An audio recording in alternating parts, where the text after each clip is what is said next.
As mulheres são maioria do eleitorado do país.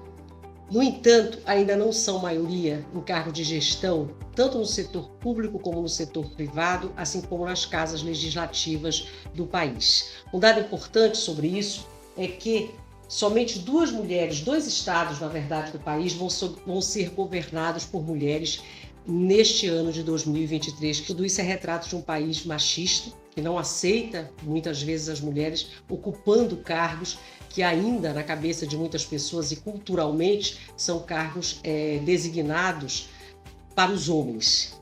Isso é um problema que nós enfrentamos. E para dar apoio a essas mulheres e também vencer um pouco a discriminação, o preconceito e a violência de gênero, o Tribunal Regional Eleitoral do Pará implantou uma ouvidoria da mulher, com uma sala, inclusive, criada para essa escuta ativa dessas mulheres, para o acolhimento dessas mulheres que sofrem algum tipo de preconceito, de discriminação ou também de violência de gênero. Nós conversamos agora e agradecemos a presença da doutora Tânia Reckziegel, que é conselheira do Conselho Nacional de Justiça e é ouvidora da mulher do Conselho Nacional de Justiça. Também está aqui com a gente a doutora Rosa Navegantes, que é juíza, membro da Corte Eleitoral, membro do Tribunal Regional Eleitoral do Pará e ouvidora da mulher do TRE Pará. Agradeço a presença de vocês duas, muitíssimo obrigada. Eu queria começar com a doutora Tânia, perguntando, doutora Tânia, a senhora está em Belém e inaugurou 3 salas de ouvidoria da mulher em 3 tribunais do Estado, no Poder Judiciário, no caso. Como é que a senhora vê essas iniciativas? Com que olhos a senhora percebe essas iniciativas? Vejo de uma forma muito positiva, mas também fruto de muito trabalho, de muita luta para podermos alcançar e conquistarmos esse espaço dentro do próprio Poder Judiciário. Um espaço onde as nossas mulheres podem ser acolhidas, podem ser orientadas e podem ser escutadas. Nós vivemos, como tu disseste, numa sociedade isso é fruto da nossa sociedade patriarcal. Embora com toda a qualificação, com tudo que avançamos, ainda estamos muito distante do que nós consideramos o ideal, que nós consideramos como um reflexo da nossa sociedade, que deve ser plural nos seus representantes. Então, a instalação das ouvidorias das mulheres no Tribunal de Justiça Eleitoral, Tribunal de Justiça Estadual e no Tribunal do Trabalho é fruto principalmente do comprometimento dos seus integrantes com a responsabilidade por uma sociedade mais equilibrada e mais justa. Doutora Rosa, eu queria saber como é que surgiu a ideia da implantação da ouvidoria da mulher aqui no TRE Pará. Bem, quando a desembargadora Luzia Nádia assumiu em 2021 o TRE do Pará, ela estava tendo uma dificuldade para compor a Comissão de Assédio Moral, Sexual e Discriminação. E ela um dia me telefonou e disse: Rosa, eu vou te colocar como presidente da comissão, devido à grande dificuldade que ela estava tendo para compor a comissão, uma vez ela sabia que eu já tinha sido juíza da primeira vara de violência doméstica aqui no Pará, primeira juíza, e foi feita a composição em junho de 2021, e aí a ouvidoria da mulher começou a ser instalada no Brasil, começou no estado de Goiás, e eu vi que o Conselho Nacional de Justiça estava apoiando o Tribunal de Goiás, e acendeu o alerta, e eu levei isso para a Comissão de Assédio e Discriminação. Foi assim que surgiu esse canal, essa ideia de se criar esse canal de denúncias. Essa ouvidoria atende magistradas, servidoras, estagiárias, colaboradoras terceirizadas e as mulheres trans, o público externo também, as candidatas, cabos eleitorais, quem estiver no exercício do poder também, uma vereadora, uma governadora, uma deputada que sofra qualquer tipo de assédio e violência, ela pode se dirigir ao TRE do Pará no canal de denúncias. Pois doutora Rosa, falando dessa questão do atendimento, desse acolhimento, né, que será dado às mulheres, e aí a doutora Tânia também pode complementar a sua resposta, e a senhora já falou um pouquinho aqui sobre isso, mas como é que funciona exatamente na prática esse atendimento? Uma mulher que se sente agredida de alguma forma, que sofreu que sofreu uma violência, que considera que sofreu uma violência, como é que ela pode se dirigir aqui a esta sala da Ouvidoria da Mulher do TRE do Pará e como é que vai ser feito esse atendimento, em que circunstâncias? E a doutora Tânia pode complementar falando como é feito no restante do país. Ela pode informar para nós por e-mail. Nós temos o e-mail da Ouvidoria da Mulher, né? Nós temos uma página dentro da ouvidoria, há uma página da Ouvidoria da Mulher. Lá nós temos o plano de ação, cartilha sobre violência política. Ela também pode acessar o WhatsApp, nós temos o telefone, inclusive os telefones estão todos na página do TRE do Pará. E ela pode vir presencialmente, ela pode pedir para falar comigo presencialmente, ou ela pode ser atendida pela assessoria da ouvidoria. E para ser atendida dessa forma, com Sim. privacidade, com acolhimento, Exatamente. porque eu acho, né, doutora Tânia e doutora Rosa, que isso é muito importante a gente frisar, né? A ouvidoria da mulher é composta somente por mulheres. Somente mulheres atenderão mulheres. Isso é muito importante, né, doutora Tânia? Sim, essa é o diferencial, como a Sim. gente pode dizer, para que aquela mulher que venha encontre aquele acolhimento, encontre a solidariedade com relação àquele problema que ela está passando.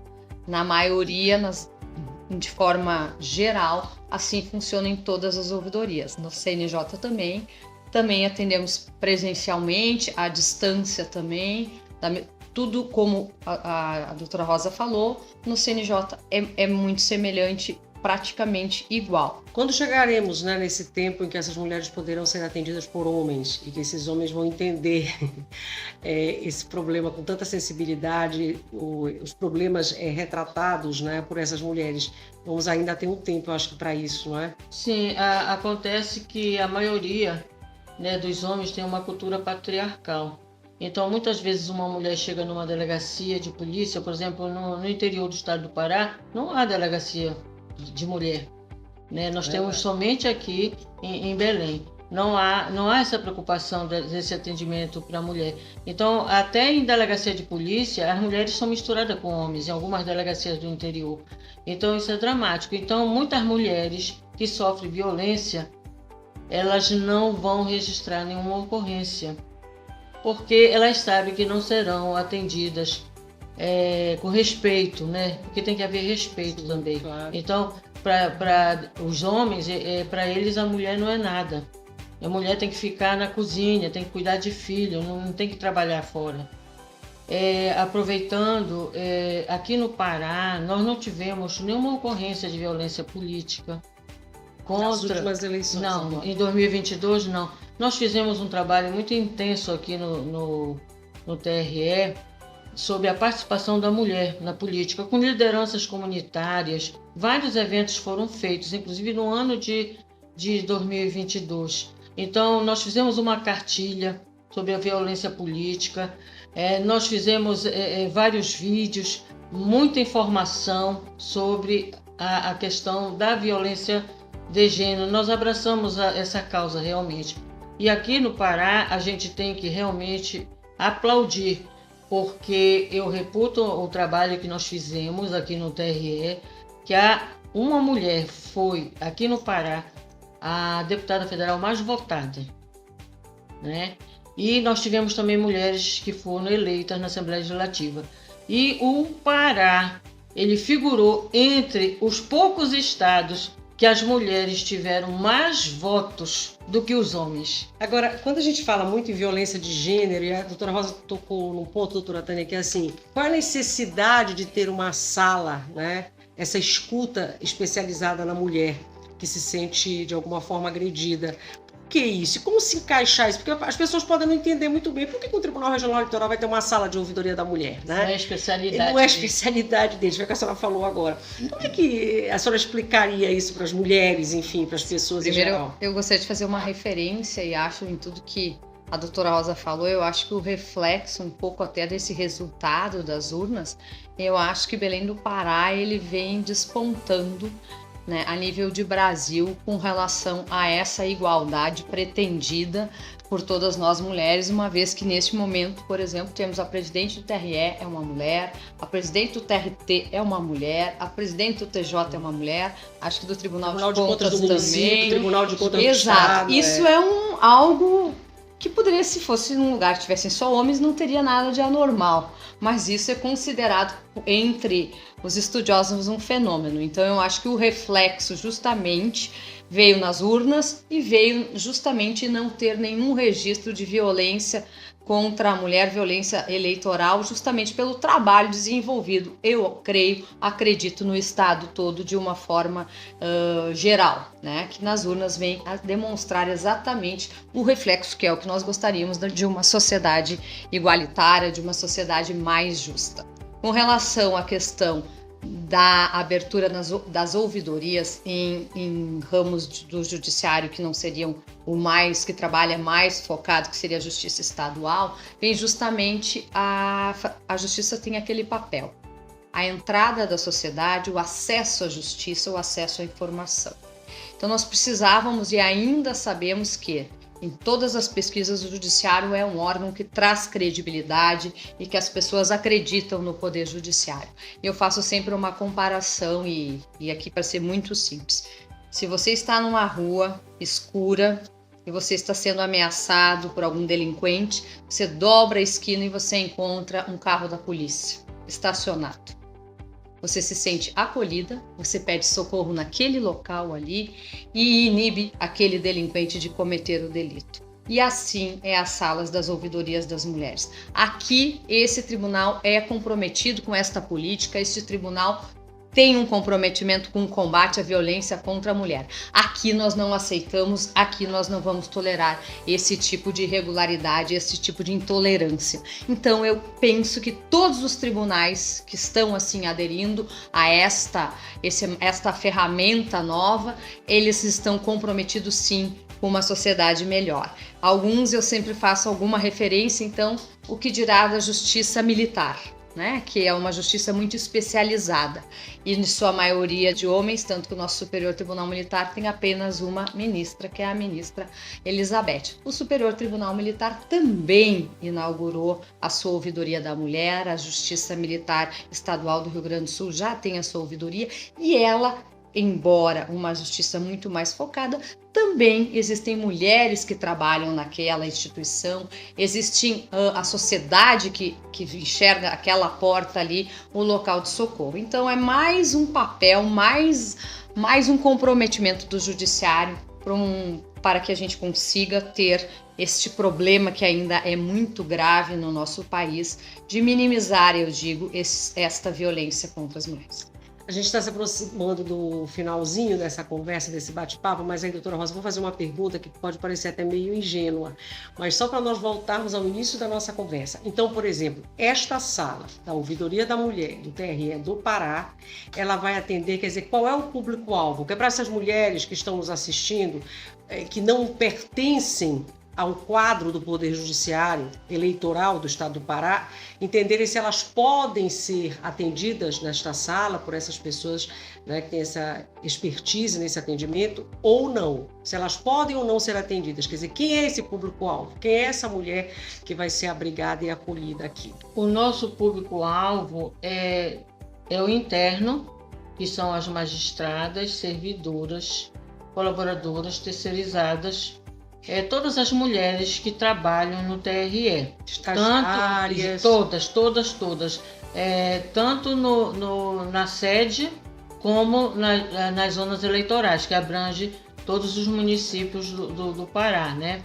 Com relação às mulheres candidatas, cabo eleitoral e eleitora, serão todas atendidas no processo eleitoral.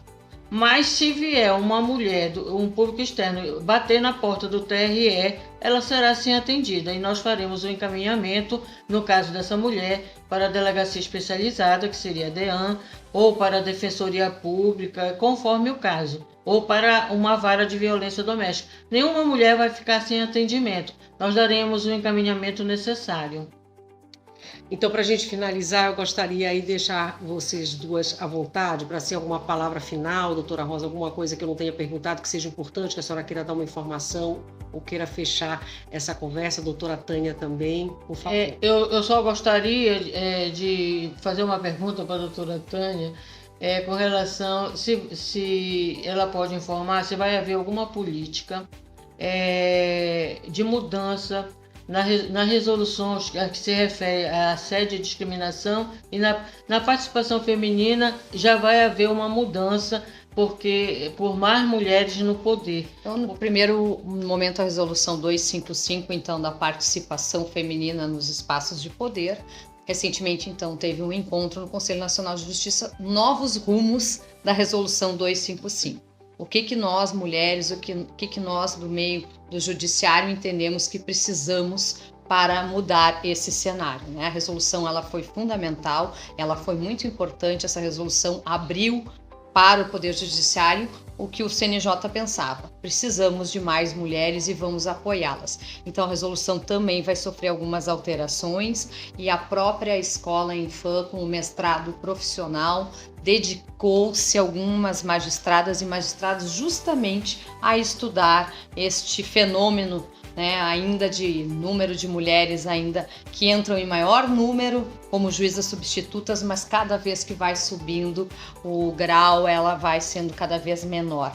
Hoje somos só 25% de desembargadoras do Poder Judiciário inteiro. E assim como ministra, menos ainda, e assim vai esse quadro diminuindo. Então essa alteração já está sendo formulada, estão sendo feitos estudos, inclusive de caso a caso, inclusive até com relação às mulheres que integraram o CNJ. O CNJ em 17 anos teve 197 conselheiros homens e apenas 25 mulheres. Com relação à resolução 251, sim, ela vai sofrer alterações, já está sofrendo, tem um grupo de trabalho que está trabalhando para isso, e na época algumas pessoas, até recentemente eu fiz uma palestra no Superior Tribunal Militar, me perguntaram por que a resolução não continha o assédio eleitoral.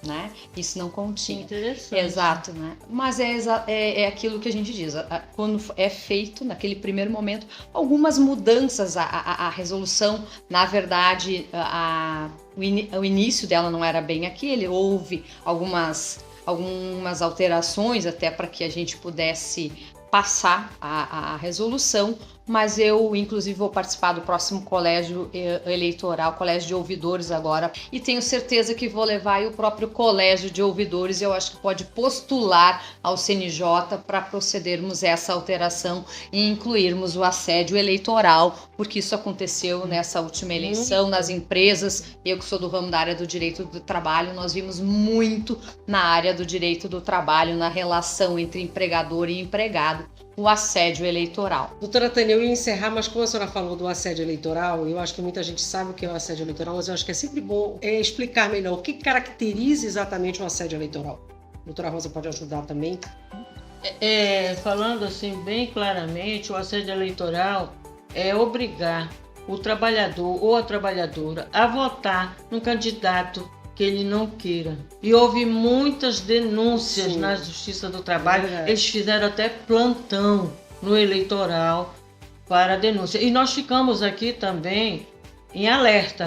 Nosso canal de denúncias aqui da ouvidoria, nós ficamos em alerta para o assédio eleitoral. E o que eu sempre digo, e é importante que todos que estão nos escutando saibam, é por isso que o voto é secreto.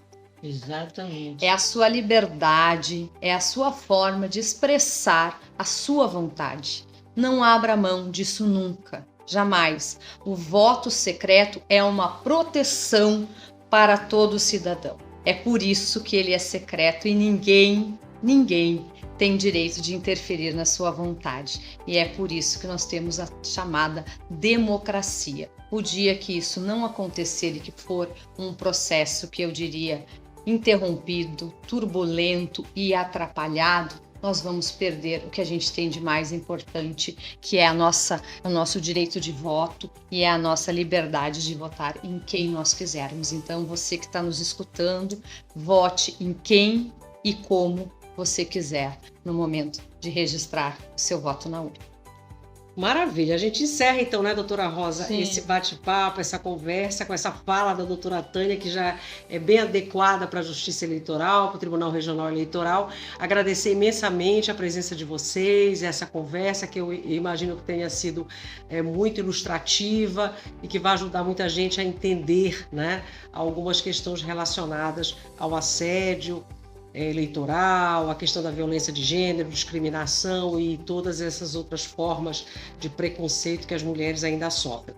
Nós conversamos aqui com a doutora Tânia Requesiegel, que é conselheira do Conselho Nacional de Justiça e é ouvidora da mulher do Conselho Nacional de Justiça do CNJ. E com a doutora Rosa Navegante, que é integrante da Corte Eleitoral aqui do Tribunal Regional Eleitoral do Pará e ouvidora da mulher também aqui do Tribunal. Muitíssimo obrigada e até uma próxima vez.